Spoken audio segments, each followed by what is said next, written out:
Pessoal, essa reatividade relativa dos compostos que foi apresentada aqui, ela faz referência à reatividade quanto à cloração. Então, temos esses valores aqui, né? 5, 3,8 e 1, ou seja, na verdade, isso indica que uma cloração em um alcano que tenha um intermediário secundário é 3,8 vezes mais efetivo do que um carbono primário. E vai ser 5 vezes mais efetivo do que um carbono primário quando comparado ao carbono terciário. Então, isso é específico para a cloração. Para a bromação, apesar do padrão ser a mesma, é a partir da bromação e da reação com o iodo que nós vamos entender alguns princípios. Um deles é o princípio de reatividade e outro é de seletividade, que são duas coisas que estão análogas entre si, tá? Então, tanto reatividade quanto seletividade. Notem que aqui fica melhor se eu deixar pequenininho aqui. Quando eu tenho uma reação, a mesma reação, só que ao invés de ter a cloração, eu tenho uma bromação de um alcano, eu percebo que um radical que é secundário, ele vai ser 82 vezes mais efetiva do que um primário, e o terciário vai ser 1.600 vezes mais efetivo do que o primário. Eu usei a palavra efetivo várias vezes porque logo vão se misturar alguns conceitos de cinética. E aí, pela cinética, a gente fala em velocidade de reação. Em outras vezes, nós vamos falar em parâmetros termodinâmicos, como a energia de livre de Gibbs, que é algo que decorre ali da entalpia, que eu comentei no último vídeo. E esse parâmetro, né, essa energia livre de Gibbs, ela relaciona o quão termodinamicamente é provável que aconteça ou quão estável é. Então, por isso que muitas vezes eu não uso a palavra velocidade, porque embora vão estar bem relacionados a velocidade com a quantidade de produto, mas sim ali usei esse termo aí, né? Para estipular que, para demonstrar que vai ter uma formação de um dos produtos, principalmente a formação de produtos que são advindos de radicais terciários, eles são muito mais frequentes do que outras possibilidades, ou seja, a quantidade de produto pode ser muito maior. Isso pode estar relacionado ao fato que acontece em uma velocidade maior, mas nem sempre quer dizer que só depende da velocidade, pode depender também de uma condição de estabilidade termodinâmica.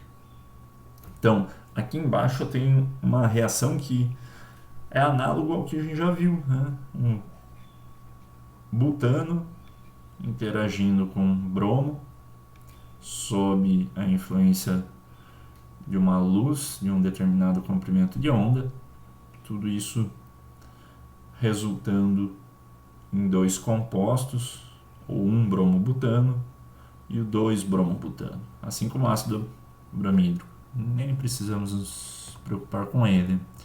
Mas olha o que tem de diferente aqui, né?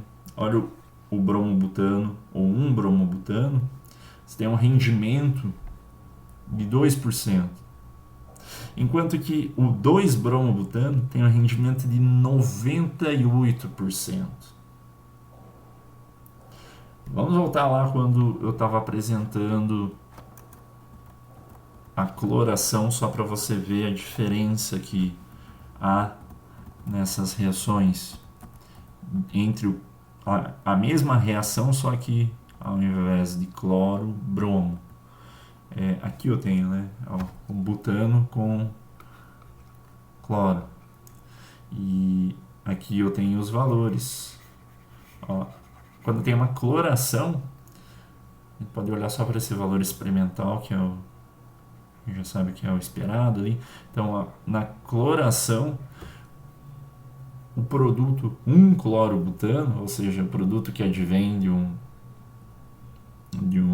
intermediário que é monossubstituído de um carbocátion primário, ele tem uma produção, né, média de 29%, um rendimento médio de 29% para o 1-clorobutano e o resto, obviamente, aqui os outros 71% para o 2-clorobutano. Então, olha a diferença, 29 e 71, quando eu pego uma bromação, isso aí muda para 2% e 98%. Então, apesar de que eu tenho um mesmo padrão reacional, eu tenho um mesmo mecanismo reacional, existem umas diferenças no tipo de produto formado quando eu tenho o cloro e o bromo. É óbvio, né? Um vai ser um halocano com cloro, o outro vai ser um halocano com bromo, mas apesar do mecanismo reacional ser o mesmo, a proporção entre a formação dos produtos é muito distinta. E aí isso acontece devido, primeiro, que aquela ideia ali de estabilidade do carbocátion é ainda válida, mas eu tenho um grupamento, o bromo, que ataca o alcano de uma maneira distinta. O bromo, se você considerar uma tabela periódica, que eu vou abrir uma para ficar claro, o bromo, aqui flúor, cloro, bromo, né? Então, o que a gente tinha visto era a cloração. O bromo está abaixo do cloro, ele tem um raio atômico maior, ele tem uma eletronegatividade menor. O elemento dessa família que vai ter a maior eletronegatividade vai ser o flúor. Então, olha o paralelo que eu estou criando. Na outra aula eu tinha comentado também sobre essas questões entálpicas. Então, o bromo ele é menos eletronegativo, ele é maior em volume, ele não é tão lábil quimicamente. Lembra que eu comentei na última aula que o iodo quase não apresenta uma reatividade, ele é muito inerte, é muito difícil até reagir iodo com essas estruturas. O contrário vai ser válido para o flúor. Então, o bromo ele tem uma dificuldade energética para conseguir quebrar a ligação que vai fazer o início de toda a reação. O bromo ele é bem menos reativo, tá? E por consequência, o fato de ele ser menos reativo indica que ele é mais seletivo. E essa foi uma das primeiras ideias de química orgânica que eu tive na minha vida. O professor simplesmente vinha e falava: a reatividade e a seletividade são duas coisas que são inversamente proporcionais. E aí eu não entendi às vezes, né? Mas hoje me é mais claro isso. E principalmente quando eu pego um gráfico desse exemplo. Ou também dá para imaginar até uns exemplos esdrúxulos, né? Como exemplos macroscópicos de pessoas interagindo entre si. Aquelas pessoas que buscam relações com baixa seletividade, né? É tipo quando a pessoa vai pra balada e aí, eu sei, é boçal até esse tipo de comparação, mas se adequa muito bem ao exemplo. Quando a pessoa tem uma seletividade, aliás, ela é muito reativa, né? Qualquer interação que ela busque fazer resulta em uma interação, ela acaba sendo menos seletiva. A primeira que vier ali na frente acontece a reação química. O bromo, e o mesmo vai ser válido para o iodo, eles não têm uma reatividade tão grande. Então, o bromo e o iodo só vão conseguir fazer reações com aquelas moléculas que for mais vantajoso para eles. Isso é uma vantagem termodinâmica.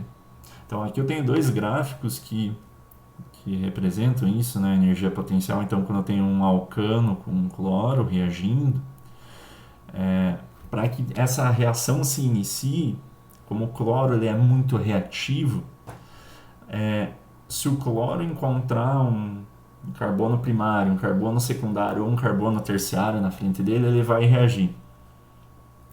Porque qualquer uma dessas espécies está também no mesmo patamar energético que próximo aí desse cloro, que vai propiciar que haja reação e aí o sistema caminha para a formação dos produtos.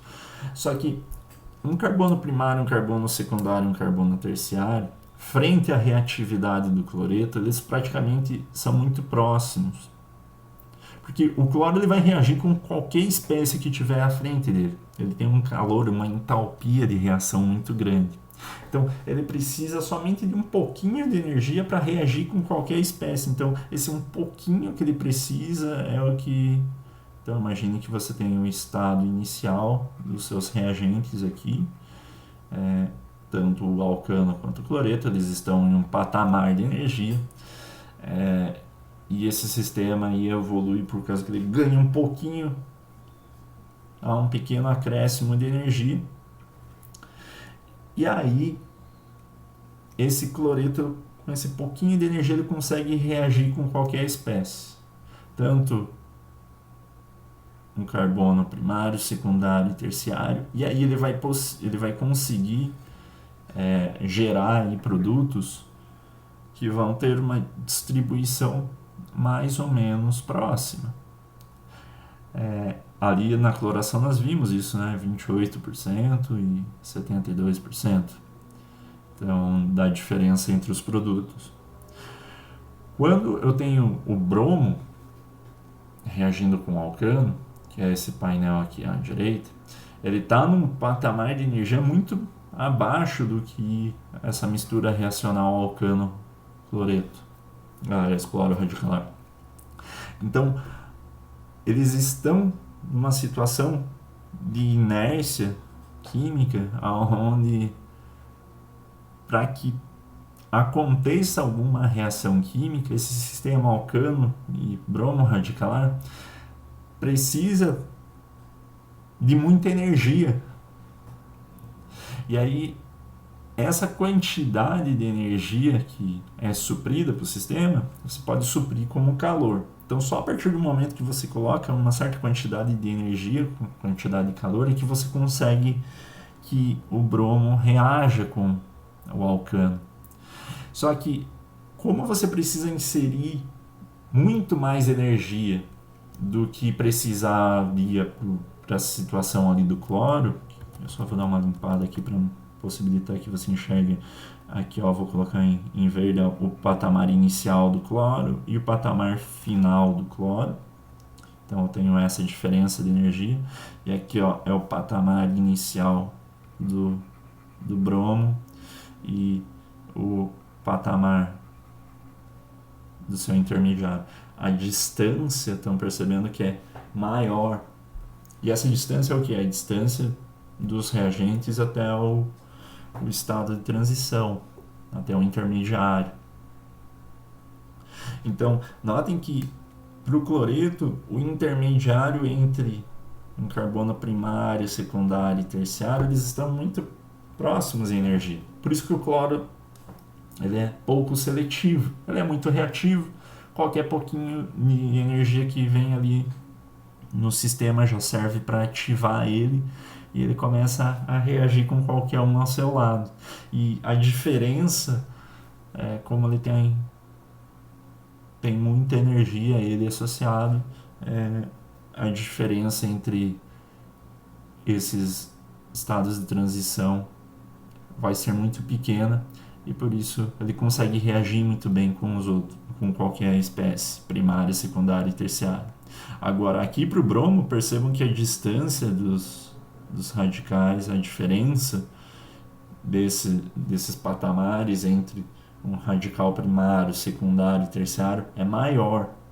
Então, o brometo, o bromo radicalar, tadinho, ele já sai numa situação que nessa largada ele ficou para trás, ele precisa de muita energia para chegar até o estado de transição.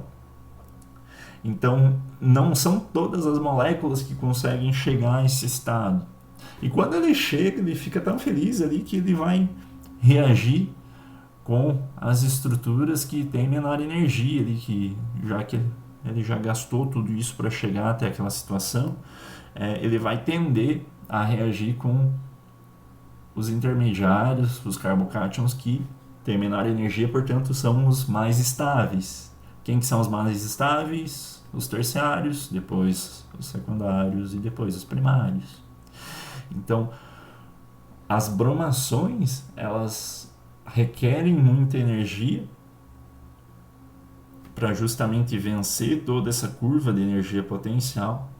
E quando o bromo radicalar consegue vencer toda essa montanha que ele tem que subir, ele vai reagir com a espécie que estiver com menor energia, que é o radical terciário.